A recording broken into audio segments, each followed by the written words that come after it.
The crystal above my head displayed an F before I had even lowered my hand. For a brief moment, the Grand Awakening Hall went completely quiet. Then Doyun laughed from the front row, loud enough to carry across 500 applicants and the Academy officials. An F rank, on a full scholarship, he scoffed. Black Gate Academy's getting generous. I had spent 6 years preparing for that moment. 6 years running delivery routes through rain and portal dust, saving every coin I could, and studying monster anatomy from borrowed manuals. The crystal reached its verdict immediately. F rank class, mortuary mercenary attendant. A tiny gray symbol appeared beneath the words, a lantern beside a closed coffin. That was it. No sword, no elemental affinity, no beast contract, no combat blessing. Just a class built for cleaning dungeon corpses. After people with real abilities had already done the dangerous part, the whispers started first. A few people covered their smiles. Others stopped paying attention entirely, which somehow felt worse. Black Gate Academy stood at the center of High-End City, built over the largest sealed rift in the Eastern District. Every year, hundreds of awakened students entered its gates hoping to become hunters, wardens, raid leaders, or military officers. The academy divided classes into ranks from F to SSS. F ranks handled supply work, cleanup crews, and basic perimeter duties. E ranks had a future if they worked hard. D ranks received a chance. C ranks and above received invitations before they even finished awakening. The academy had accepted me because my written scores were excellent, and because I had somehow tested near the top in tactical analysis. That acceptance had come with a condition. I needed to awaken at least E rank. I had failed before my first day began. The examiner, a narrow man named Instructor Bayek, cleared his throat and adjusted the cuffs on his uniform. He informed me that my scholarship would be reviewed after the first descent assessment. He said it in the polite voice people used when they wanted to make bad news sound temporary. I understood the translation. Survive the next test, prove I was useful, or accept that my academy career had lasted all of 10 minutes. Do-Yun leaned against his chair, enjoying himself far too much. He came from the Do family, which had produced 3 A-rank hunters, 1 S-rank commander, and enough money to fund an entire combat wing. His awakening result had appeared 10 minutes before mine. B-rank class, Iron Warden. His body had changed the moment the crystal announced it. Dark silver markings climbed across his forearms, and his bones had taken on the heavy, reinforced density of his class. Even standing still, he carried the shape of someone built to walk through walls. He had also spent the last month making sure everybody knew I came from the lower quarter. Try not to bury yourself during orientation, he called after me. A few people laughed. I considered giving him a thoughtful response, decided he did not deserve one, and stepped down from the platform. That was when Sewa caught my sleeve. She had awakened an E-rank class called Thread Warden, which allowed her to create thin mana cords between objects. It sounded harmless until she explained that those cords could trip monsters, anchor people to walls, cut through weak armor, or keep a collapsing ceiling from crushing someone. She had been my neighbor for 3 years, and she was one of the only people in the hall who looked more angry than embarrassed by my result. Her fingers tightened around my wrist. You know the crystal can be wrong, she muttered. It is a 10-meter relic connected directly to the system, I replied. Its entire job is being correct. It could still have a bad day. I appreciated the attempt. It was also terrible logic. Suahaya had short black hair, sharp eyebrows, and the kind of practical expression that made most people confess things around her without realizing it. She had helped me prepare for the examination, even though she had her own worries. Her father had disappeared during a gate breach 2 years earlier, and every academy student knew what that meant. The official reports called it unrecovered. Everybody else used the word dead. She did not say that word. I thanked her, told her I would survive the first descent, and walked toward the side doors before I could see pity settle into her face. The moment I crossed beneath the academy crest, the lantern symbol on my wrist burned. I stopped. The pain came from beneath my skin, cold and sharp, traveling from my palm to my elbow. I pulled my sleeve down, but the fabric did nothing to hide the thin black line spreading across my wrist. A message appeared in front of my eyes. No one else reacted. That was the first strange thing. The second was the text. Hidden condition. Fulfilled. You have been judged useless by the living.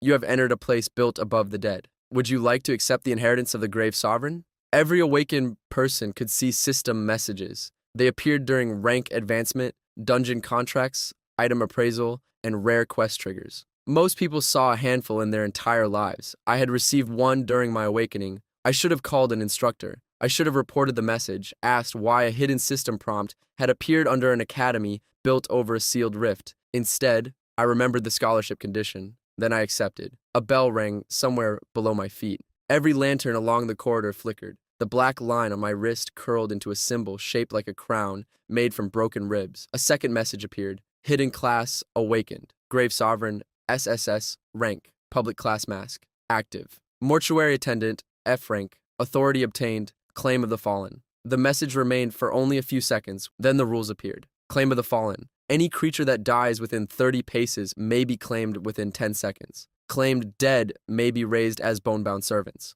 Limitations. Bonebound require grave mana to remain active. A servant above your current authority may consume your vitality. Human dead are forbidden to raise. Every claimed death leaves a detectable mark upon your soul. I read the final line twice. Every claimed death leaves a detectable mark upon your soul. That sounded important in the worst possible way. The next message carried a symbol I had never seen before, a black eye surrounded by silver chains. Warning. The grave sovereign was erased from all public records. Warning. The wardens of Ash still hunt its bloodline. First directive. Survive until midnight. The messages disappeared. I stood alone in the hallway staring at the faded academy banners, while students passed around me toward orientation. My first instinct was to laugh. My second was to run. I had just received an SSS rank forbidden class beneath the most heavily monitored academy in the country. Naturally, the system had followed that gift with a survival deadline. I joined orientation 20 minutes late. The first day lecture covered the rules every awakened child learned before they could write. Rifts produce monsters. Monsters produce cores. Cores fed the economy, and hunters protected cities because nobody else could. Blackgate Academy trained students in controlled dungeons, combat formations, mana theory, survival, leadership, and how to make it out of a dungeon with the same number of ribs you went in with. Instructor Bayek also explained the first ascent. Every first-year student would enter a low-level practice rift before midnight. The test existed to identify panic responses, teamwork habits, and combat potential. Students would be assigned in groups of 4. A scoring crystal would monitor every action. Those who failed could still remain at the academy if they showed discipline. Those who abandoned teammates during a threat would be removed. That final rule made Do-yoon glance toward me. I had a feeling he had ideas. The roster appeared on a floating board at the front of the room. My name sat at the bottom of Group 13. Minjun, Sua, Hayun, Do-yoon. I stared at it long enough for the letters to blur. Sua noticed first. Her lips pressed into a hard line.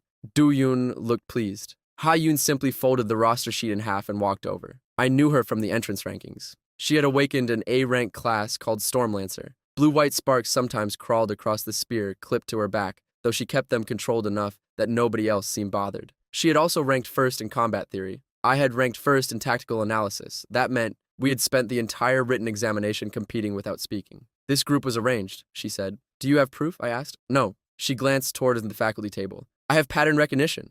That was fair. Do-yoon walked over with the confidence of a man who believed the hallway belonged to his family. He informed us that he would lead the group because he had the highest combat rank. Ha-yoon replied that group command would be decided by performance inside the rift. He tried to argue. She did not raise her voice. She only rested one hand on the shaft of her spear. The conversation ended there. I liked her a little more after that. The 4 of us were sent to the underground staging area shortly before sunset. Blackgate Academy had been built in layers. The upper levels held classrooms, dormitories, training arenas, and a tower where the best students competed for rank. The lower levels held laboratories, armored gates, monster containment cells, and tunnels older than the city itself. Our practice rift waited beyond Gate 13. The number felt less comforting after the system's midnight warning. The entrance chambers smelled of damp stone and old iron. A dozen groups waited behind reinforced barriers while instructors checked equipment. Students tested weapons, tightened armor, and pretended they were not afraid. The louder ones were usually the most terrified. I had learned that during delivery work,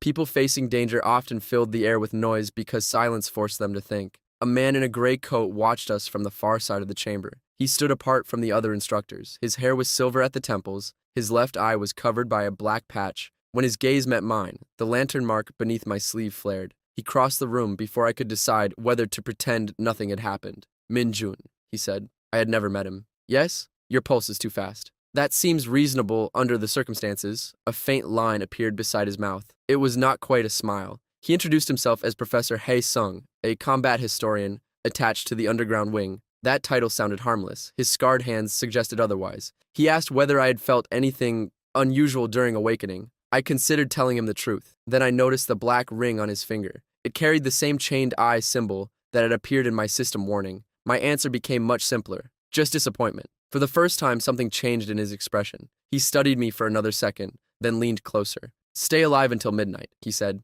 After that, do not trust any door that opens beneath this academy. He walked away before I could ask why. I stood there with a bad feeling growing behind my ribs. Sua asked whether the professor had threatened me. I told her he had given career advice. She did not believe me, though she let it go when Gate 13 began to open. The practice rift beyond it was called the Ashwood Hollow. According to our briefing, it contained F-rank ash wolves, venom moths, bone beetles, and one E-rank pack leader. The terrain consisted of burned forest, shallow ravines, and black mud that slowed movement. We had 2 hours to gather 3 monster cores and reach the exit marker. Simple enough, that was the official version. The moment we entered, I knew the rift had changed. The trees rose too high. Their black trunks twisted toward a sky covered in gray clouds. The briefing mentioned ash wolves. Their tracks covered the ground. There were dozens of them, all fresh, all leading in the same direction, away from us. Ha-Yun noticed the trail first. She crouched, pressed 2 fingers against the mud, and studied the marks. Her expression tightened. These are not F-rank wolves. Do-Yun dismissed that immediately. He claimed the rift monitors would never allow an unsafe spawn. I wanted to agree. The rift had guards. The academy had barriers. The entire first descent was televised internally for evaluators. Then the black crown beneath my sleeve burned again. Grave Sovereign Directive updated. The First Legion is buried in Ashwood Hollow. Claim 100 fallen before midnight. Reward, Legion banner. Failure, soul mark exposed. I stopped walking. 100 fallen. The Ashwood Hollow contained maybe 30 monsters under normal conditions. Even if we fought every creature in the rift, I would never reach that number, which meant the system expected a massacre. A howl rolled through the trees. It was deep enough to shake ash from the branches. Do-Yun raised his shield. Ha-Yun took the front with her spear lowered. Sua's mana threads spread between the trees, nearly invisible against the dark trunks. I stayed near the center because my F-rank public class gave me no excuse to stand anywhere else. The first wolf came through the ash at full speed. It stood taller than a horse, with charcoal fur and bone-white spikes emerging along its spine. Its eyes burned amber. The creature crossed 20 meters in a few strides, and struck Do-Yun's shield hard enough to drive him backward through the mud. His Iron Warden class held. His confidence did not. 3 more wolves emerged from the trees, then 6, then enough that I stopped counting. The rift barrier behind us flashed red. A message appeared above the entrance gate. Safety protocol. Failure. Containment field disabled. For half a second, the world held still. Then the forest began to move. Ash wolves poured down the slope in a black wave, dozens of them cutting through the dead trees toward our group. Ha-Yun shouted for formation. Sua threw a lattice of threads across the ravine. Do-Yun braced behind his shield, pale beneath his confidence. I watched the wolves race closer. I watched the first ones strike Sua's threadline and tumble into the mud. I watched Ha-Yun's spear split one cleanly through the chest, and when its body hit the ground within 30 paces of me, a small black mark appeared above it. Claim available. The wolf was dead. The army was waiting. I raised my hand beneath the burning sky. Stand, I said. The wolf's bones tore free from its ash-covered body. Then every corpse around us began to answer. The nearest carcass jerked before ash split across its fur. Bone pushed through the ruined body in clean white arcs, building ribs, spine, claws, and a skull with ember-bright sockets. The ash wolf rose on 4 skeletal legs and lowered its head toward me. 20 living wolves were still racing toward us, so I decided to postpone the part where I panicked about having an undead wolf. Right flank. The bone-bound darted through a gap in Sua's thread lattice and struck the closest wolf at the shoulder. It hooked its claws behind the living wolf's front leg and dragged it into the mud. Ha-Yun understood the opening before I did. Her spear flashed across the ravine with blue-white lightning on the blade, pierced the fallen wolf's throat, and returned to guard before a second beast reached her. The dead wolf landed within my range. A black mark hovered above it. Claim available. I claimed it with a thought. The mark folded into the crown under my skin. Grave ledger, 2-100. My first bone-bound began shedding ash from its ribs. A sharp ache formed behind my eyes. Bone-bound. Maintenance has begun. Grave mana, 8 and 12. 1 unit costs 3 mana to raise and 1 mana every minute to sustain. I could keep 3 active for a short fight, perhaps fewer if other abilities used the same resource. Every death also had to remain within 30 paces for 10 seconds. The system had given me an unfair power with a leash short enough to choke on. The third limitation weighed more heavily. Each claimed creature left a mark on my soul. I had no idea how the Wardens of Ash detected those marks, but Professor Haisung's ring had carried their chained eye symbol. I was already collecting evidence against myself. A wolf vaulted through Sua's thread barrier. Do-Yun caught it on his shield and drove it back with enough force to crack the mud beneath his boots. He had never lacked courage. His problem was treating every room as inherited property. Minjun, what did you do? Found a practical use for the cleanup crew. His prepared insult vanished. Another wolf reached him, so he raised his shield instead of arguing. I used the moment to raise a second bonebound, leaving myself with 5 grave mana. Its tail had broken during the fight. which made it look less impressive but no less willing. I sent both skeletons toward the edge of the ravine. Their job was to herd, not win. Sua had already stretched her threads across a narrow gap between two charred trees. 3 wolves snapped forward, hit the invisible lines, and lost their footing. The 4th leapt over them into the space Ha-Yun had opened on purpose. Her spear met it. I claimed the body and ran for the others before their marks disappeared. 4, 5, 6. By the 7th claim, shapes crowded the edge of my awareness. Skulls, claws, hunger, and old instincts waiting for orders. A living wolf slammed into my side before I reached the 8th corpse. Its claws opened my left forearm and knocked me across the mud. My first bone bound hit the wolf from behind and caught its leg. The living wolf crushed 2 of the skeleton's ribs with a swipe, but that bought me room to roll away. Ha-Yun stepped between us, cut the creature's front leg, and finished it when it collapsed. "Stay inside the formation," she said. "Good advice. I will consider it after surviving." Her attention touched the wound on my arm and returned to the forest. That was sensible. Worry could wait until we were no longer being hunted. The ash wolves pulled away from us. Every hair on my neck rose. Their retreat had a clear cause. Something larger was clearing a path. The trees on the far ridge bent under something huge. Gray ash rolled down the slope. A creature stepped through it with the body of a wolf and shoulders taller than Do-Yoon's head. Black bone plates rose across its back. Its muzzle had burned away in places, exposing old teeth behind cracked skin. A chain ran around its throat, buried deeply enough that only several links remained visible. The assessment briefing had promised an E-rank pack leader. Anomaly detected, Cinderback dire wolf. Threat level, C. Source of corruption, unknown. Do-Yoon stopped pretending this was a normal test. Sua still had a flare, but the red signal would only reach the monitoring chamber, and Gate 13's barrier was dead. Ha-Yun studied the ravine while the dire wolf circled us. "We cannot kill that in the open." She was right. Do-Yoon's shield could survive a few clean hits. Her lightning could hurt it, though she would empty her mana long before it weakened. Sua could bend its path, never halt it. My bone bound had the durability of animated bone, limited mana, and stubbornness. The chain at the dire wolf's throat carried the black eye surrounded by silver links, the same symbol from my warning. The creature did not belong here. Somebody had placed it in Ashwood Hollow or set it loose to find something. I had an unpleasant guess about what that something was. The southern side of the ravine had collapsed years earlier, leaving a narrow shelf covered in thin mud. The dire wolf would have to descend through that bottleneck or expose its belly in a leap. At the far end, the ash wolves avoided a broad patch of sunken ground where no roots grew. The first legion was buried in Ashwood Hollow. I told Ha-Yun we needed to drive the dire wolf across the southern shelf and break the earth beneath it. Sua would anchor her strongest threads between dead trees. Do-Yoon would block the lesser wolves at the ravine mouth.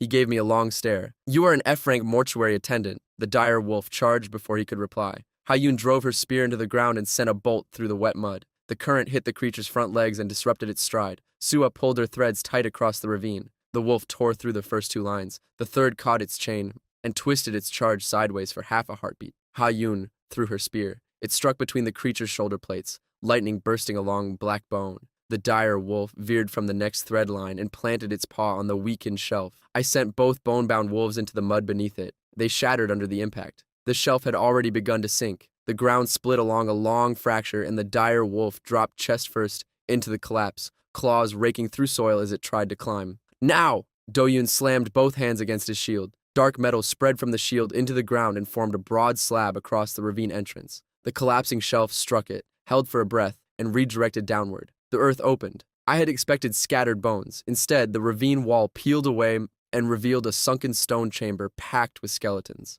They were canine, larger than ash wolves, and armored in ancient iron plates fused to their ribs. Broken spears, rusted hooks, and strips of black banner lay among them. 100 skulls faced the ceiling, their sockets packed with dry gray soil. The dire wolf crashed into their center. Every skeleton gained a black mark. Claim available. Warning, these fallen exceed current authority. Raise them individually, and your vitality will be consumed. Alternative condition discovered. Claim 100. Receive the Legion banner. I had enough mana to raise 1 more damaged wolf. I had enough vitality to survive a few reckless decisions. Raising 100 ancient hounds one at a time would kill me.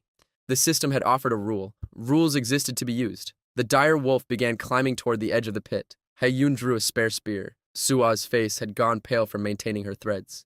Do-Yoon held the barrier, though blood now ran from his nose. I jumped down. The fall was ugly. I slid through mud, hit the stone floor on my shoulder, and felt pain shoot down my arm.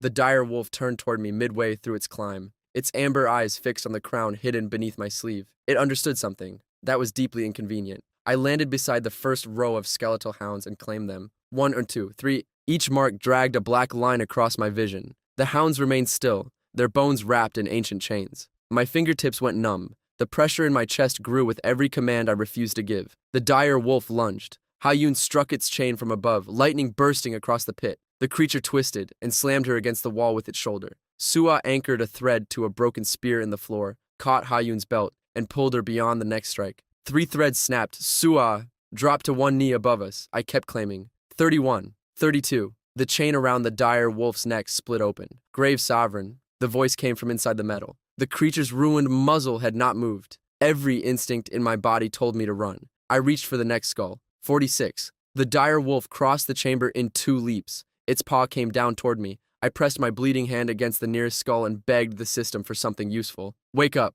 The system did not allow me to raise the hound. It did let the skeleton's jaw close around the dire wolf's leg for one brief moment. The bite pulled the creature off balance. I dove between 2 rows of bodies and resumed the claims. 72. Above me, Hayun had recovered and was using the broken wall as high ground. She drove her spare spear downward whenever the dire wolf climbed. Do-Yoon's barrier cracked along one edge. Sua tied it together with threads, her hands shaking from mana exhaustion. They still protected the space around me even without knowing what I was doing. That mattered more than I expected. 86. The dire wolf smashed Hayun's spear aside and crossed the chamber again. Do-Yoon abandoned the barrier, threw himself into the pit, and hit its shoulder with his shield. The impact changed the angle by inches. The claws tore across my back rather than my head. I hit the stone and rolled beneath the next row of skeletons. Do-Yoon landed beside me with his ankle bent wrong. His face turned gray, though he did not make a sound. "You owe me," he said. "I will write it down." That earned a strangled laugh, probably not ideal for either of us. 94. The dire wolf trapped Hayun against the wall. Its paw crushed stone beside her ribs. She kept its jaws away with the shaft of her remaining weapon, but the wood had begun to split. Sua's final thread caught the chain around its neck. She pulled with both hands. Blood ran from her palms across the silver line. 99. I crawled to the final skull. It rested beneath a torn black banner bearing a crown made from broken ribs. My crown. Grave ledger, 100 or 100. First directive fulfilled. Reward, granted Legion banner. A strip of cold black cloth appeared in my hand, frayed along the edges with a bone-white crown stitched at its center. Legion banner. Once per day, call every claimed unit within your grave ledger for 60 seconds. Cost. All grave mana. Grave Sovereign skills sealed for 24 hours after use. Warning, the First Legion remembers its last commander. The dire wolf tore free of Sua's thread. Hayun's weapon snapped. I raised the banner. First Legion, answer me. The ground beneath Ashwood Hollow answered. 100 skeletal hounds rose from their burial ranks. Ancient armor clattered. Soil poured from empty sockets. The first row climbed from the pit. The second followed, and the rest surged upward in a tide of bone and black iron. The wolves above the ravine broke formation. Do-Yoon stared at the army while kneeling beside me. Sua forgot the blood on her palms. Hayun paused against the wall, caught between fear and calculation. The dire wolf backed away. Its retreat revealed its purpose. The creature had been sent to find me. The First Legion surrounded it before it reached the pit's edge. 10 hounds locked onto each leg. Another seized the glowing chain at its throat. The dire wolf scattered bones with every strike, but the broken hounds dragged themselves forward on remaining limbs. The numbers mattered. Hayun understood that before I could speak. She took the spearhead from her broken weapon, jumped from the wall, and drove it into the crack between the beast's shoulder plates. Down. The Legion pulled at my command. The dire wolf hit the stone. The chain around its neck flared, and the voice within it laughed. Too late. The black eye symbol opened across the ceiling of the burial chamber. A thin line of darkness cut through the stone above us. The rift barrier, the academy walls, and every safety protocol in Black Gate had been built to keep threats contained. Something on the other side had just found a way in. External gate signature detected. Wardens of Ash have entered Black Gate Academy. Objective updated. Do not let them take the banner. The message stayed in front of my eyes for 1 second too long. That was enough time for the black line across the ceiling to widen. Stone split above the burial chamber. Dust poured down in a heavy gray curtain, followed by the sharp smell of burned paper. The First Legion remained around the dire wolf, each skeletal hound locked into place, with claws buried in black fur and rusted jaws clamped around the broken chain. I had 60 seconds before the Legion banner drained every scrap of grave mana from my body and sealed my abilities for a full day. The Wardens of Ash had arrived. I had no idea how many there were. I also had no intention of waiting to count. "Hayun," I called, "can you move?" She pushed herself off the wall, one hand pressed against her ribs. Her expression had lost none of its focus, though the corner of her mouth had gone pale.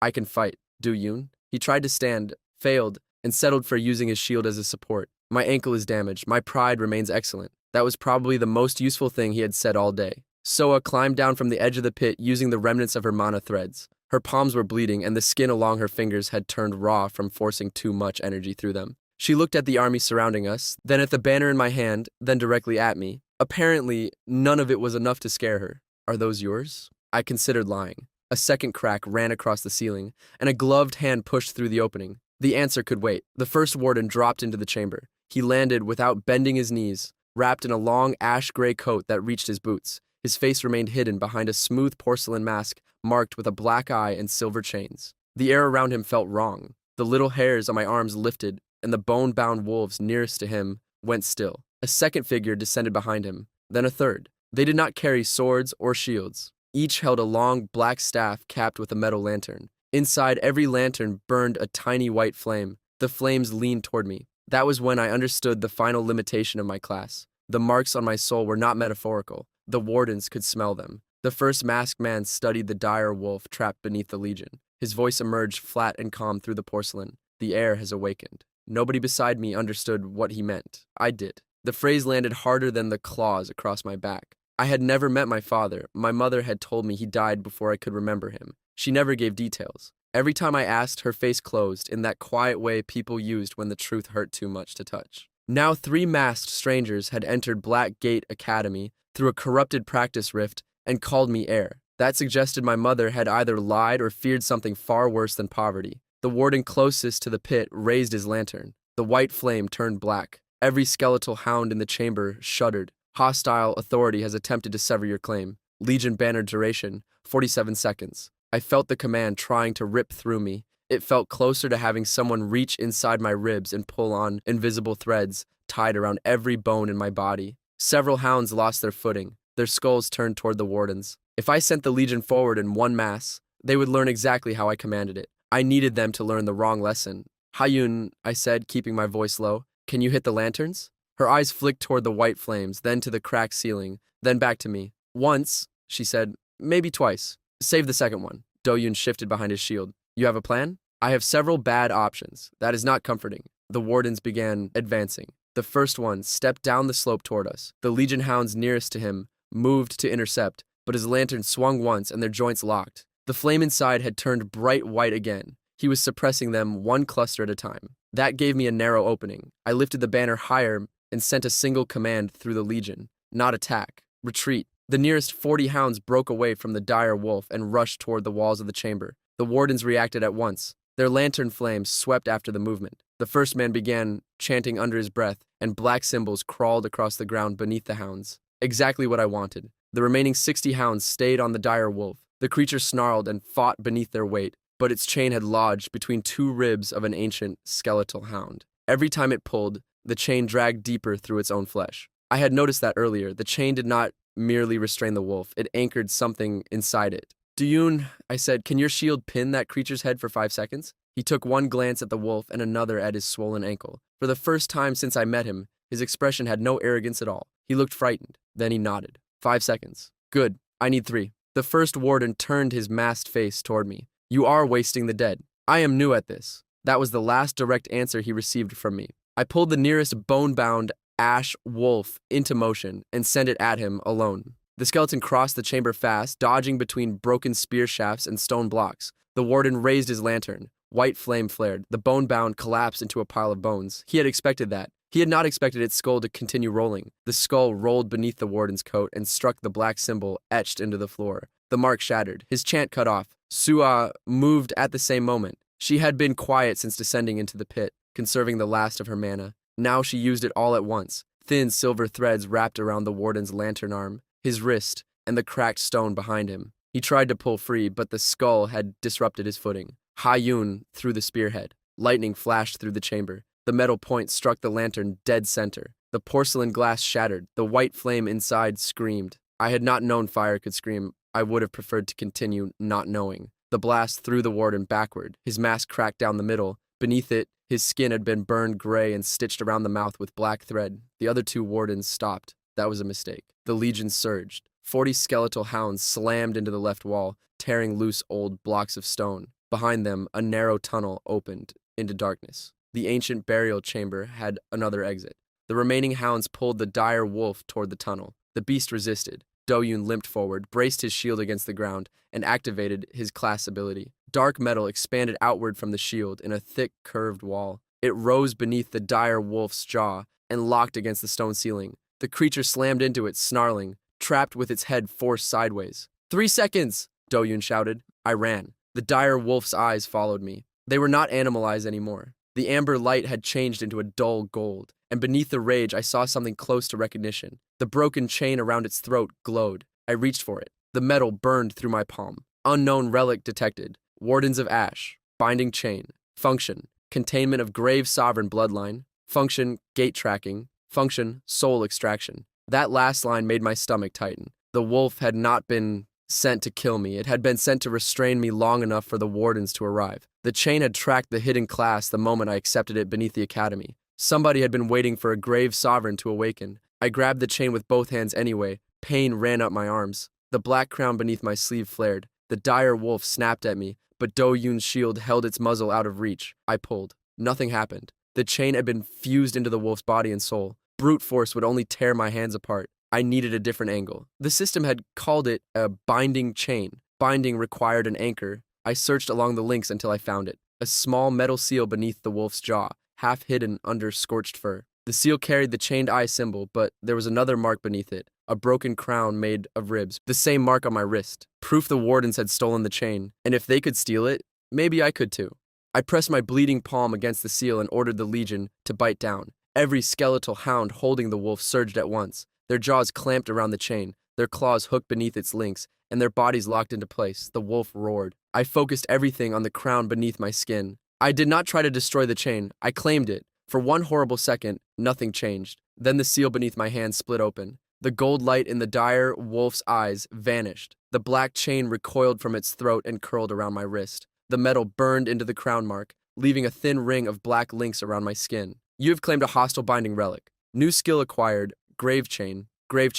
Bind one target within 10 paces for up to 5 seconds. Cost: 3 grave mana. Restriction: cannot bind a target above your rank without backlash. Legion banner duration: 18 seconds. The dire wolf collapsed. For a moment I thought it was dead. Then its chest rose slowly. The black plates across its back cracked and fell away. Beneath them its fur was dark gray instead of charcoal, and its eyes were no longer burning. It was still enormous, still dangerous, and still close enough to eat me. But the chain was gone. The creature lowered its head. A small black mark appeared over its heart. Claim available. I did not claim it. The thought alone made my body recoil. The system allowed me to raise creatures that died. This one was alive. I refused the mark. It disappeared. The dire wolf watched me for another heartbeat, then dragged itself toward the open tunnel. The legion stepped aside to let it pass. That was another choice I would regret later. The wardens had recovered from the lantern strike. The one with the broken mask rose from the rubble. His face was half exposed now. Gray skin split around a mouth stitched into a permanent line. He touched the shattered remains of his lantern and stared at me. You should have been buried with the others. There were many possible responses. I decided to keep it simple. Get in line. The warden raised his staff. The remaining 2 lanterns flared. A wave of white fire crossed the chamber. The legion banner vanished from my hand. Every skeletal hound froze. The wardens moved through the falling skeletons. I had no mana. Ha-yoon had 1 usable strike left. Su-ah could barely lift her hands. Do-yoon was injured and holding a cracked shield. The situation was terrible, which meant there was only one thing left to do: use the academy against them. I grabbed Sua's arm and pointed toward the tunnel the legion had uncovered. Ha-yoon understood first. She hooked one arm under Do-yoon's shoulder, ignoring the pain in her ribs, and began dragging him toward the darkness. The broken masked warden stepped into our path. I threw the legion banner at him. He caught it. That was exactly what I wanted. The moment his gloved fingers closed around the cloth, the black crown stitched into its center flashed. Unauthorized bearer detected. The banner turned to ash. The ash wrapped around his hand, climbed his wrist, and locked his fingers together in a black shell. He tried to throw it away, but the fragments had already fused around his staff. He had spent the entire fight trying to steal the banner. He never considered that it might have a defense. The small delay gave Ha-yoon enough time. She drove her remaining spearhead into the stone floor. Lightning surged across the chamber, following the old metal fragments scattered among the skeletons. The current struck the warden through his trapped staff. His body convulsed once and the cracked mask split completely apart. The other 2 wardens rushed forward. Professor Hai-sung dropped through the hole in the ceiling. He landed between us and the wardens with a black sword already drawn. the blade had no shine. It seemed to absorb the light around it. He moved once, fast enough that I only saw the result. One warden's staff broke in half. The other staggered backward with a thin line across the front of his mask. The professor did not look surprised to see me. That bothered me more than the sword. "Take your friends through the tunnel," he said. The broken mask warden had stopped moving. The two remaining wardens did not attack again. They retreated toward the ceiling breach with disciplined precision, leaving their injured companion behind. Before disappearing through the crack, one of them turned toward me.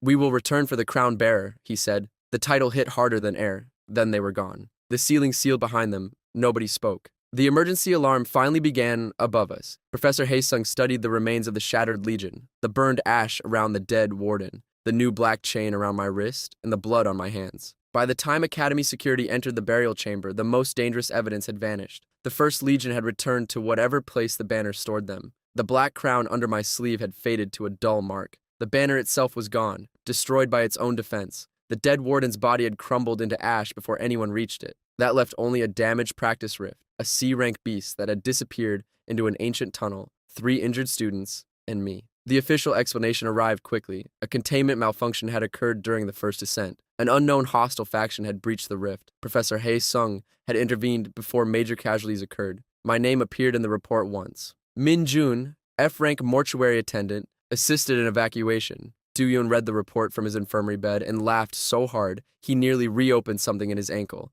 Suah received treatment for mana burn. Ha-yoon had 2 cracked ribs and a bruised shoulder. I had claw marks across my back, a cut forearm, and enough exhaustion that walking back to the dormitory felt like dragging my body through wet cement. The academy should have expelled me for being connected to a forbidden awakening. Instead, they did something worse. They promoted me. At dawn, a black envelope waited outside my dormitory room. Inside was a formal notice stamped with the academy seal. Min Jun, you have been selected for the Black Gate Special Advancement Program. Attendance is mandatory. Beneath the printed text was one handwritten sentence. Bring the chain. Come alone. The signature at the bottom carried a name I had never seen before. Director Kyung-ho, Warden of Black Gate. After reading Director Kyung-ho's letter, sleep became impossible. The dormitory wing had been built for future hunters, which meant the walls were thick, the windows narrow, and every bed came with a panic bell beside it. None of that helped. Every time I closed my eyes, I saw the wardens descending through the broken ceiling with their lanterns tilted toward my soul. I also kept remembering the moment 100 skeletal hounds answered my command. That part was harder to feel guilty about. The black chain around my wrist had cooled by dawn, though it never stopped feeling present. I wrapped it beneath a fresh bandage, pulled on the standard academy uniform, and checked the small storage box under my bed. My mother's old silver pendant rested inside, untouched. She had given it to me when I was 12 and told me never to sell it, even during the years when we had needed money badly enough to consider selling furniture. At the time, I thought it was sentimental. After the previous night, I had begun reconsidering every ordinary object in my life. Director Kyung-ho's office was not in the administrative tower. The letter included no map, only a line of instructions directing me to the lowest level of the old archive stairs. I spent 20 minutes walking past storage rooms, blocked tunnels, and doors painted with warning symbols. Professor Haesung waited beside the final stairwell. He stood with his back against a rusted door, arms folded beneath his gray coat. The patch over his left eye made him look permanently unimpressed, which seemed appropriate. He glanced at the bandage around my wrist and then toward the corridor behind me. He pushed open the door and led me into a narrow passage lined with sealed display cases.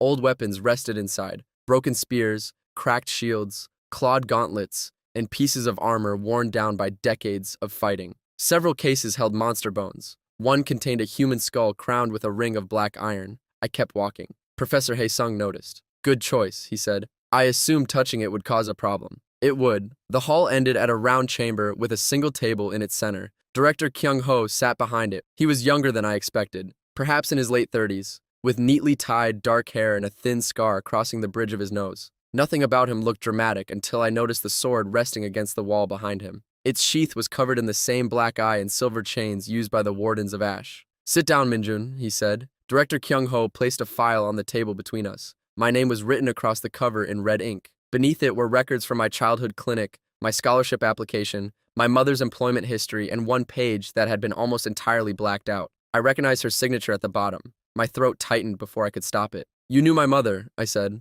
Director Kyung-ho did not deny it. Seo-yeon worked for Black Gate 16 years ago. She was not an archivist, despite what the public employment record says. The room seemed smaller after that. I had spent most of my life imagining my mother as someone ordinary who had survived an extraordinary amount of hardship. She worked long hours, repaired clothing for neighbors, and knew how to stretch soup for 3 days. She had never carried a sword. She had never discussed monsters beyond the usual warnings every parent gave a child. Yet the director had her file hidden beneath a sealed underground office. What was she, I asked. Someone who understood that the academy had dangerous secrets. That is not an answer. It is the answer you can survive hearing today. I disliked him immediately. Director Kyung-ho opened the file to a page marked with a black ribbon. The picture had been damaged around the edges, though I could still recognize my mother. She looked younger, sharper, and angrier than I had ever seen her. Professor Hae-sung stood beside her, except he had both eyes in the photograph. A third person stood behind them. The image had been cut away where his face should have been. Your mother asked us to keep you outside this world, Director Kyung-ho said. The wardens found you anyway. Why? His gaze shifted toward the bandage around my wrist. Because the grave sovereign class did not choose you by accident. I listened while he explained the parts of the truth he was willing to reveal. The grave sovereign had once been a forbidden authority connected to the first generation of hunters. Before the modern ranking system existed, before the academy built its towers and public dungeons, the first defenders of Heon City had used powers drawn from the dead to survive the earliest gate breaches. The power had saved thousands. It had also created something people wanted buried. The Wardens of Ash had begun as a cleansing order. Their original duty involved hunting corrupted necromancers who raised civilians, soldiers, and families into obedient weapons. Over time, they had turned that duty into a doctrine. Any person connected to grave authority became a threat. Any bloodline connected to it became evidence. Any child carrying the potential became an execution waiting for paperwork. Director Kyung-ho claimed Black Gate Academy had opposed them for years. I noticed he never said the academy had won. You are offering protection, I said. I am offering a place where you can learn before the wardens decide you are easier to kill than capture. That was close enough to honesty for one morning. The special advancement program had nothing to do with academic prestige. It was a sealed track for students whose classes created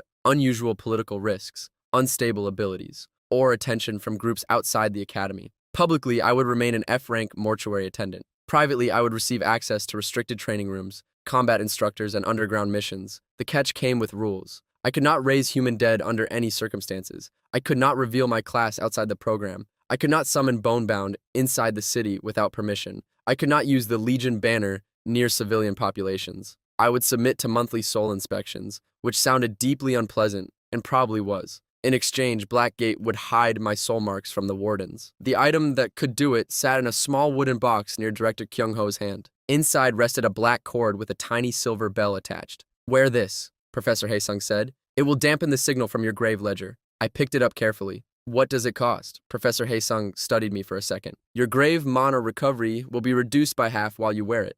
Of course it would. I tied the cord around my neck anyway. The bell rested against my chest, cold through the fabric of my uniform. Item equipped, mourner's bell. Soul mark concealment active. Grave mana recovery reduced by 50%. Warning, the bell will ring near an unsealed grave gate. That final condition felt important enough to be irritating. Director Kyung-ho closed the file. There is one more condition. I waited. The other students involved in Ashwood Hollow will join your training unit. I understood the decision. Suah had seen the army. Hyun had fought beside it. Do-yoon had nearly died because of it. Letting them return to ordinary classes would invite questions, investigations, and loose information. It also meant I would have to trust people who had reasons not to trust me. By noon, Unit 13 had been reassigned. The Academy made the announcement through an internal notice, explaining that our group had been selected for a special remediation program due to exceptional performance under emergency conditions. That wording was generous. Do-yoon had been injured, Suah had burned out most of her mana, Hyun had nearly been crushed by a C-rank monster, and I had raised an army beneath a buried chamber. Perhaps the administration considered survival exceptional. We met in an unused combat room beneath the western arena. Hyun arrived first, her ribs wrapped beneath her uniform. Suah entered beside her with white bandages covering both palms. Do-yoon came last, walking with a reinforced brace around his ankle and an expression that suggested he had spent the morning arguing with everyone in his family. Nobody spoke for a few seconds. Suah broke first. You should have told me, she said. I had expected anger. Her voice carried something worse, hurt. I did not know until yesterday. That part I believe. Hyun leaned against the wall near the weapon racks. She had listened to Director Kyung-ho's offer separately. Her face remained composed, though her eyes showed she had spent the morning thinking through consequences. What you can do scares people, she said. It should. That does not mean you are the same as the people who would use it carelessly. I did not know how to answer that. Nobody had said anything close to it since the awakening. Do-yoon reached the nearest bench and sat down harder than necessary. My father wants me transferred. Suah turned toward him. Because of what happened? Because the academy refuses to explain what happened. He looked at me, not accusingly, though not kindly either. He believes you are the reason. That was fair. I was the reason. The door opened before the silence grew heavier. Professor Haesung entered carrying 4 metal badges marked with the same broken rib crown from my wrist. He tossed one to each of us. "Your first lesson starts now," he said. The badges warmed against my palm. Professor Haesung led us through another hidden passage, this one descending beneath the western arena. The lower chamber looked less like a classroom and more like a dismantled battlefield. Broken walls divided the space into sections. Old rail tracks crossed the floor. A deep trench ran through the center, filled with black water. On the far side stood 3 stone pylons, each holding a glowing red crystal. "Retrieve 1 crystal," Haesung explained. "You have 12 minutes. The trench will flood after 5. "What is in the water?" Suwa asked. "Training organisms." That description is suspiciously vague. It is accurate. We had barely stepped onto the first rail platform when another group entered from the opposite corridor. There were 5 students wearing polished combat uniforms, all from higher-ranked classes. Their leader had dark red hair, twin-hooked blades at his waist. I recognized him from the entrance rankings. Jae-hyuk, a C-rank blade dancer, 3rd in combat scoring, 1st in the number of people who laughed whenever Do-yoon made a cruel joke. He noticed the brace on Do-yoon's ankle, the bandages on Sua's hands, Ha-yoon's wrapped ribs, and finally me. "Special remediation?" he asked. They gave the cleanup team a field trip. Do-yoon's jaw tightened. I almost enjoyed that. Jae-hyuk's group spread toward the central platform. They had better equipment and more raw strength. The obvious plan involved racing them to the far side, climbing the pylons, and taking a crystal before the trench flooded. That plan would fail. The rail tracks had been removed in several places. The stone platforms above the trench held fresh scrape marks from claws. The 3 pylons were too evenly spaced. Their red crystals pulsed in sequence, which meant they were connected. I crouched beside the nearest track and found thin grooves carved into the metal. It was testing whether we could notice a trap before stepping onto it. "Do-yoon," I said, "how much weight can your shield support?" He stared at me. "Enough." "Ha-yoon, can you hit all 3 crystals at once?" "Probably. I need threads around the left pylon, high and tight." Jae-hyuk's team reached the first platform first. One of them jumped toward the central pylon. The moment his boot touched the metal plate beneath it, a creature burst through the trench with 6 long limbs and a round body plated in wet stone. Its mouth opened beneath its torso, packed with rows of grinding teeth. The student barely rolled away before the creature crushed the platform where he had landed. More shapes moved under the water. Jae-hyuk swore and drew both blades. Our group stayed where we were. The red crystals continued pulsing. Left, center, right. I explained the plan in quick pieces while the others moved. Sua's threads linked the left pylon to the broken rail supports. Do-yoon planted his shield at the edge of the trench and expanded the dark metal into a sloped barrier. Ha-yoon climbed onto the highest section of the rail platform, spear ready. The monsters attacked Jae-hyuk's group first because they had crossed the trigger line. That was unfortunate for them. It was useful for us. When the first stone-bodied creature climbed onto Do-yoon's shield barrier, he shifted the metal surface upward. Its claws lost traction and it slid toward the trench. Sua tightened her threads around the left pylon. The pylon tilted several inches. The connected rail line snapped free and dropped across the water, forming a narrow bridge. "Now," I called. Ha-yoon drove lightning through the 3 red crystals. The current rushed along the rails, through Sua's mana threads, and into the black water below. The trench flashed blue-white. The stone creatures thrashed beneath the surface, stunned long enough for us to cross. Jae-hyuk watched from the opposite side while his team struggled against 2 more creatures. I picked up the crystal from the left pylon and held it over the trench. The arena lights shifted from red to white. Unit 13 cleared the assessment. Completion time, 4 minutes, 43 seconds. The result appeared on the wall above us. Jae-hyuk's expression hardened. He had not lost because I was stronger. He had lost because he had treated the battlefield as a stage. I had treated it as a problem. That difference would matter later. Professor Haesung met us at the exit. He said little about our score, which made the praise feel more genuine when it came. "You did not chase the obvious objective," he said. "Keep doing that." By evening, Unit 13 had a private training schedule, a sealed combat room, and a problem nobody else in the academy knew existed. I also had a new message waiting beneath my dormitory door. This envelope had no academy seal. It carried a black eye surrounded by silver chains. Inside was a single strip of paper written in careful ink. "The bell around your neck will ring when the 9th door opens. When it does, run from Black Gate. Soyeon." I read the letter 3 times before accepting that the handwriting belonged to my mother. My mother had not been dead.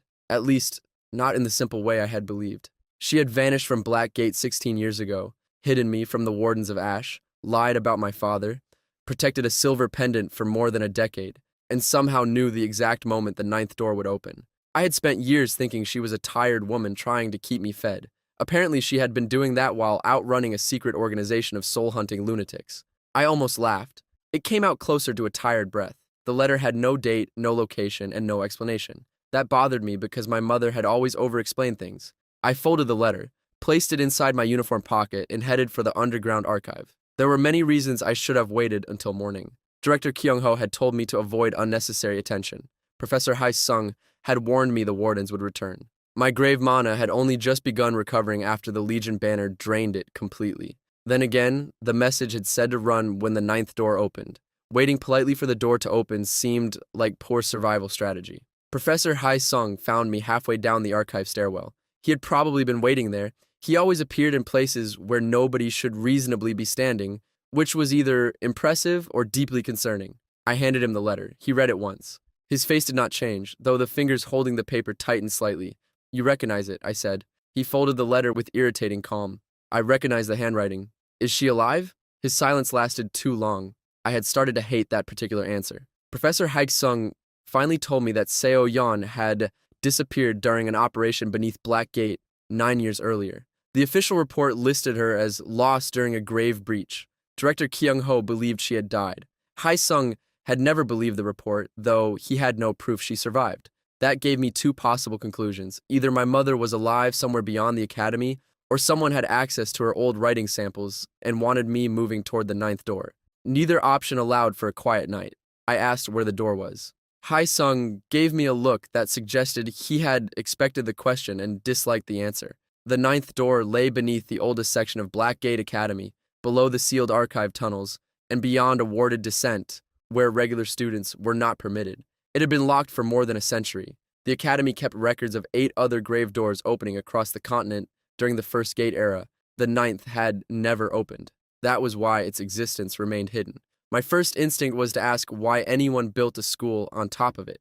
My second instinct was to remember that Black Gate Academy had apparently been built around enough terrible ideas to qualify as a national monument to bad planning. Professor Hae-sung told me he would inform Director Kyung-ho. I told him I was coming anyway. He did not argue for long. More importantly, I had the mourner's bell. If the ninth door opened, I would sense it first. By the time we reached the lower archive, Unit 13 had already been gathered. Sua stood beside a wall of sealed cabinets, her bandaged hands wrapped in fresh cloth. Her mana burns had improved, though thin red lines still crossed her palms. Ha-yoon had traded her damaged training spear for a reinforced academy weapon, with silver bands along the shaft. Do-yoon wore his ankle brace beneath heavy boots and looked annoyed by the entire concept of being included. I understood the feeling, because the group had been involved in Ashwood Hollow. He claimed that whatever opened beneath the academy would likely target all of us, not only me. Nobody argued. After seeing the wardens in the Legion, normal denial had become difficult to maintain. We descended through the restricted doors in silence. The tunnels below Black Gate were older than the academy, older than High-End City's first perimeter walls. The deeper we went, the more the mourner's bell pressed cold against my chest. At the fifth stairwell, it gave a single chime. The sound was barely audible. Every person in the corridor stopped. The bell had no clapper. That meant something beneath us had moved. Director Kyung-ho arrived from a side passage with 6 academy wardens behind him. These were not the wardens of Ash. Black Gate's wardens wore dark blue armor, carried rune shields. Kyung-ho explained the situation quickly. A fluctuation had appeared beneath the lowest archive level. 3 sealed corridors had lost power. The ninth door's warding grid had begun drawing mana from the academy's central barrier. If the drain continued, every protected tunnel in Black Gate would weaken. That included monster containment cells. That included the practice rifts. That included the gate seals protecting several hundred sleeping students. I did not need anyone to explain why that was bad. The team divided into 2 groups. Director Kyung-ho and most of the wardens would reinforce the outer barriers. Professor Hae-sung would take Unit 13 through the inner tunnel to inspect the door itself. I noticed that nobody used the word close. They said inspect, stabilize, assess, and contain. We entered the final descent through a circular chamber where 9 iron doors were set into the stone walls. 8 were sealed with thick silver chains. The 9th stood at the end of the corridor. It was taller than the others, made from black metal that reflected nothing. A crown of broken ribs had been carved into its surface. Beneath it hung a single lock shaped like a human eye. My wrist began burning before the bell rang. A system message appeared. Unsealed grave gate detected. The 9th door recognizes the grave sovereign. Hidden quest, return to the first tomb. Condition, enter the 9th door. Reward, truth of the crown bearer. Failure, the door will open without you. Professor Hae-sung read the door with his remaining eye. He had lost the other one during an earlier expedition beneath Black Gate. I knew that from the photograph. I did not know whether the ninth door had taken it, but the way he stood in front of it suggested history had found him again. He told us the last expedition had entered 9 years ago. Only 2 people returned. One of them had been him, the other had been my mother. I did not ask the obvious questions because the floor answered first. A deep impact rolled through the stone beneath our feet. The iron doors around the chamber shuddered. Dust fell from the ceiling. The 8th sealed door bent inward slightly, and the silver chains around it glowed red. Something was pushing from the other side. The academy wardens moved into formation. Director Keung-ho barked orders through the communication rune at his collar, sending reinforcements toward the containment cells above. Professor Haesung drew his black sword. The 9th door opened by itself. The black metal swung inward without a sound. Beyond it stood a forest. The trees were white, leafless, and buried beneath black snow. A broken moon hung low in a violet sky. In the distance, I saw a field of stone markers stretching across the horizon, each one marked with the same crown made from ribs. The air that poured through the doorway was freezing. It carried the sound of distant bells. Gate stabilizing. First tomb entry window, 30 minutes. The question was no longer whether we entered. The question was whether we entered before whatever waited inside crossed into the academy. Professor Haesung made the decision before anyone else could. He ordered Unit 13 through the door with him. Director Kyung-ho protested, then stopped when the 8th door buckled again. We crossed the threshold. The temperature dropped hard enough to steal the breath from my lungs. The moment my boots touched the black snow, the 9th door shut behind us. The sound carried across the dead forest. The place looked too large to fit beneath the academy. The trees spread in every direction, their pale branches scratching against the violet sky. Black snow covered the ground in a thin powder that did not melt against my boots. The gravestones beyond the forest were arranged in lines so precise they resembled an army waiting for inspection. My grave mana rose. The mourner's bell suppressed the recovery, but I still felt the invisible pool inside me, filling faster than it had since the awakening. The first tomb was saturated with death energy. Every breath tasted cold and metallic. Grave mana, 412. I had entered with barely enough mana to raise 1 bonebound. The number climbed slowly as I watched. Professor Haesung ordered us to stay close and avoid touching anything. That included the black snow, the grave markers, the pale trees, and the long strips of cloth hanging from several branches. That left us with very little to interact with. Sua attached faint mana threads between the 5 of us. Her ability had recovered enough to create a warning network, though the lines were thin and fragile. She explained that if one person was pulled away, the others would feel the tension immediately. There were no monster tracks in the snow. There were only human footprints. They began at the 9th door. They led deeper into the forest. The prints were fresh. Somebody had entered before us. Professor Haesung crouched beside them, his expression hardened. The boot pattern belonged to academy wardens, at least 6 people, and they had come through recently enough that the snow had not covered the edges. Director Kyung-ho had sent nobody ahead. That meant somebody else had access to the 9th door. We followed the tracks because leaving them unexplained would have been reckless. Also because the forest seemed designed to punish hesitation. The farther we walked, the more the gravestones multiplied between the trees. Each marker carried a name, though most had been scratched away. Several bore the symbols of old hunter clans. Others carried names I recognized from history manuals, founders of the first gate defenses, generals who died during the early breaches, heroes whose statues stood in public squares above ground. They were all buried beneath Blackgate Academy. That discovery made the academy's entire history feel dishonest. The school had presented itself as a training institution built over a sealed rift. In reality, it had been built over a mass grave, a hidden gate, and whatever legacy the grave sovereign had left behind. The path ended at a stone courtyard where the trees opened around a ruined fortress. A single tower rose from its center. Its upper half had collapsed long ago. Black flags hung from the remaining walls, their symbols worn nearly invisible by time. At the fortress gate stood 6 academy wardens. Their blue armor was cracked. Black frost covered their faces. Each held a weapon pointed toward the tower, frozen in the middle of a defensive formation. Professor Haesung inspected them from a distance. They had been drained. The tracks had led directly to them. Sua touched one of her threads and went still. Something had moved inside the fortress. The tension traveled through the line in quick pulses. 1, 2, then dozens. Shapes emerged from the broken gate. They wore old armor and carried rusted weapons. Most were human-sized, though their faces had been reduced to empty skulls beneath battered helmets. Black ash seeped from their joints. Every one of them carried the broken ribbed crown on a faded shield. The First Legion had not been the only army buried here. A system message appeared in front of me. Grave Sovereign Authority recognized. The Tomb Guard awaits command. Current authority insufficient. Alternative. Earn obedience through trial. The skeletons spread across the courtyard in total silence. At their center walked a larger figure in black armor. Its helmet had no faceplate. Inside the empty opening burned a single pale flame. A long sword rested across one shoulder, and a torn banner hung from its back. The banner matched the one I had summoned in Ashwood Hollow. The armored figure stopped at the base of the fortress steps. It raised the sword and pointed it directly at me. A voice entered my mind, deep and distant. Kneel, false heir. The tomb guard took one step forward, and every skeletal soldier around the courtyard lifted its weapon. Professor Hai-sung moved beside me, sword ready. I stopped him with one hand. The system had said earn obedience through trial. That meant this fight had rules. Rules were better than chaos. Rules could be studied, exploited, and turned against whoever believed they controlled them. I stepped into the courtyard alone. The black snow pressed around my boots. The tomb guard lowered its sword. Prove your blood. I tightened my grip on the grave chain around my wrist. Then the fortress doors opened behind the tomb guard, and I saw the person sitting on the throne inside. She wore a torn black coat, silver hair falling across one side of her face, and a chain around her throat. My mother lifted her head.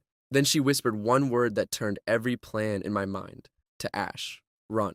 My mother told me to run, and every instinct I had spent years building told me to ignore her. The woman on the throne wore Seo Yan's face. That alone would have been enough to break my concentration, but the details were worse.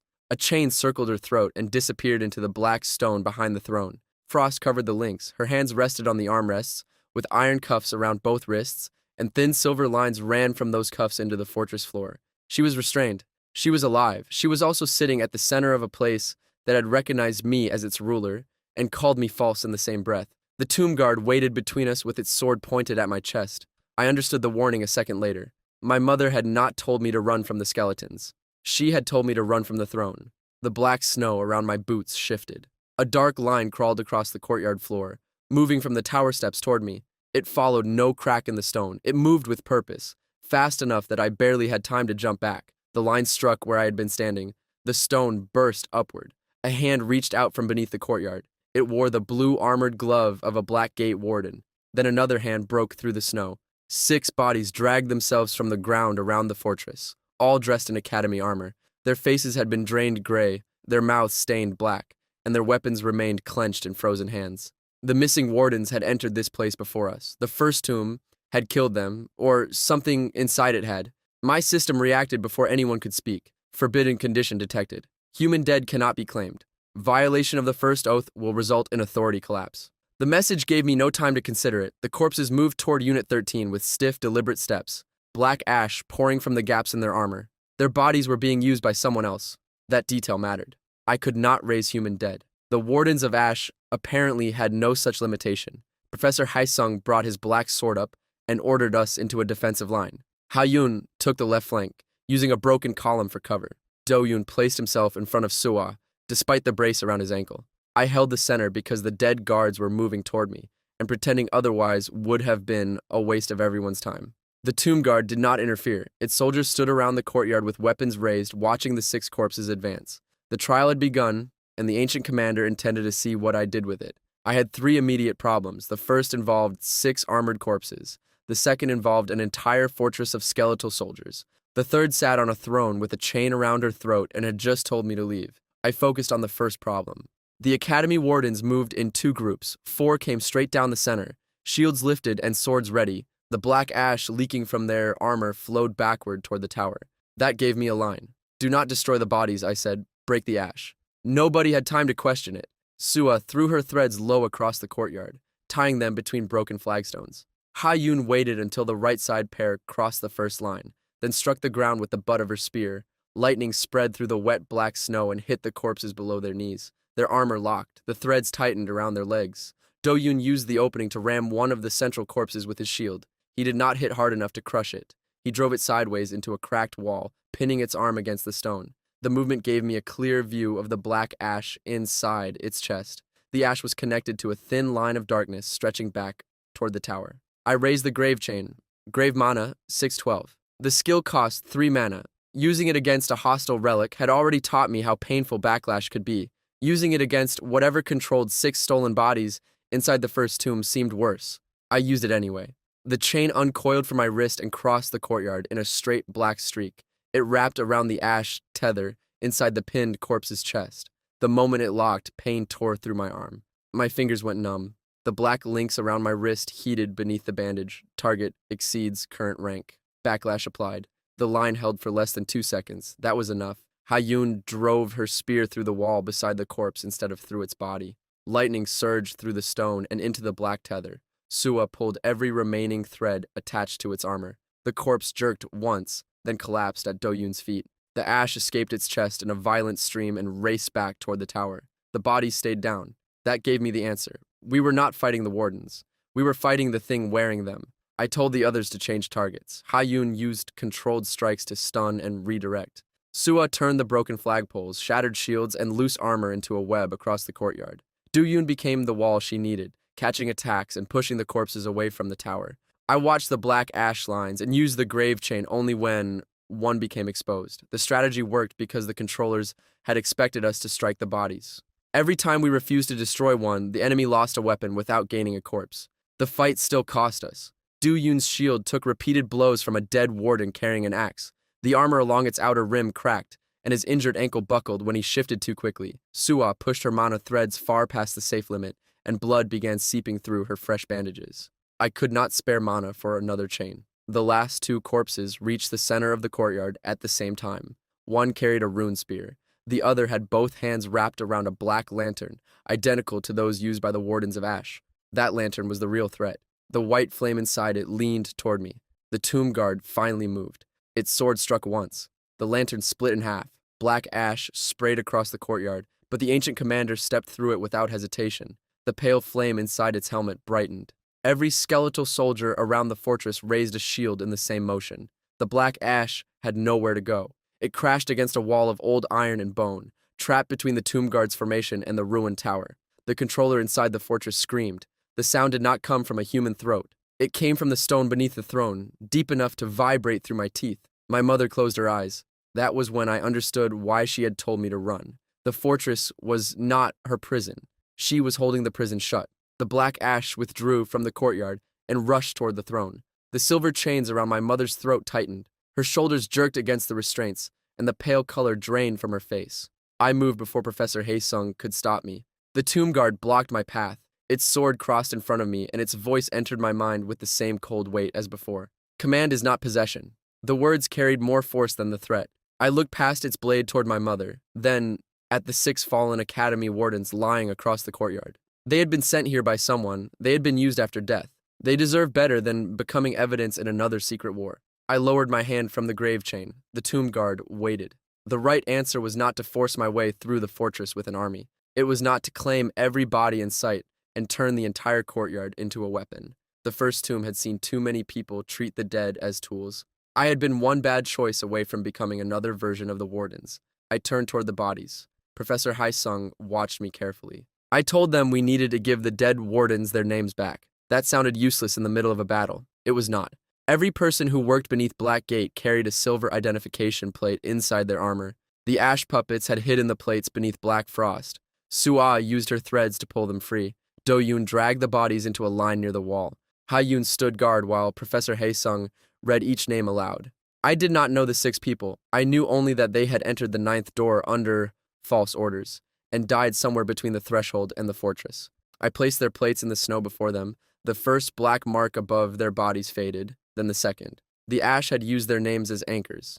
Returning those names to the dead broke the last hold. The tomb guard lowered its sword. Trial condition fulfilled. The crown recognizes restraint. Authority increased. Active authority, 2, 3. New skill acquired, Echo of the Fallen. Read one final memory from a claimed creature or honored corpse. Restriction, the memory may harm the reader.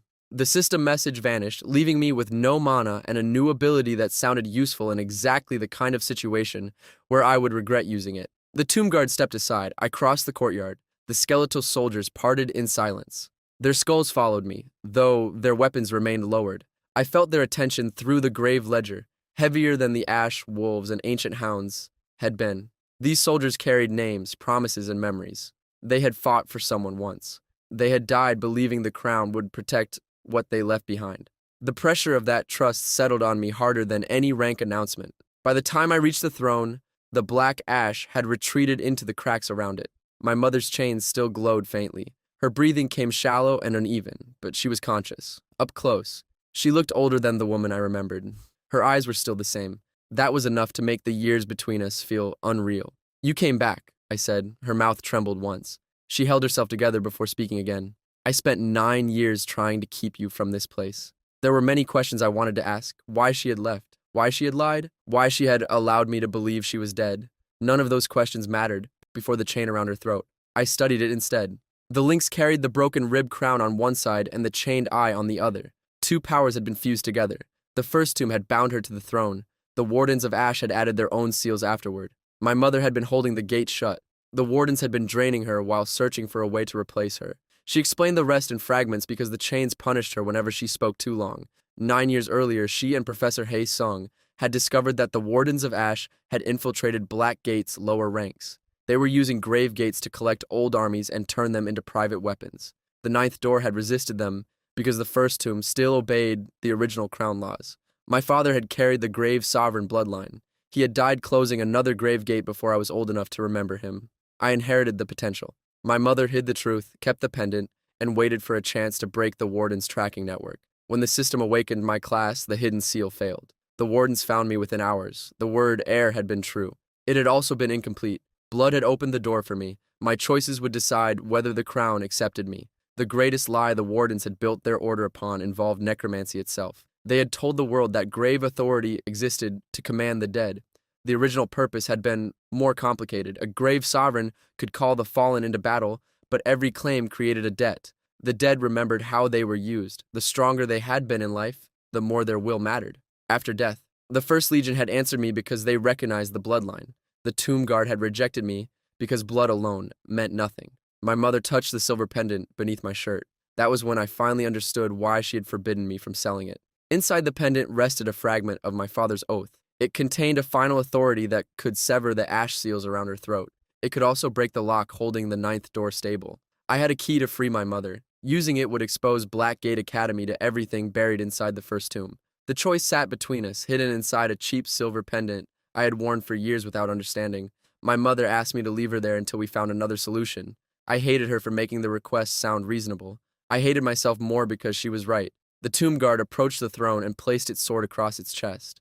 For the first time, it lowered its helmet. Inside, the armor burned the pale flame of a man who had died centuries ago. "The ash has entered your house, crown bearer." The words gave shape to the threat I had been avoiding. The Wardens of Ash were already inside Blackgate. The 6 dead Wardens had not come through the ninth door by accident. Someone had forged orders, opened the restricted corridor, and sent them into the first tomb to weaken the prison from within. The Black Lantern proved the infiltration had reached the Academy's command structure. Professor Hae Sung stood at the base of the throne steps, his expression darker than usual. He had heard enough to understand the same conclusion. The traitor held authority. The traitor had access to seals. The traitor knew exactly where the ninth door was. The mourner's bell rang. The sound came from behind us. The ninth door had opened again. Black snow began drifting through the fortress gate from the direction of the Academy. A figure stood in the doorway between worlds. He wore the dark blue armor of Black Gate's elite wardens. His face remained hidden beneath a polished silver mask marked by a black eye and chains. In one hand, he held a familiar black envelope. In the other, he held Director Ki Young-ho's severed Academy seal. The masked man tilted his head toward me. "You have learned enough," he said. "Now bring me the crown." That's it for today, guys. If you enjoyed the video, leave a like and let me know in the comments if you want the next part. Thanks for watching, and I'll see you in the next one.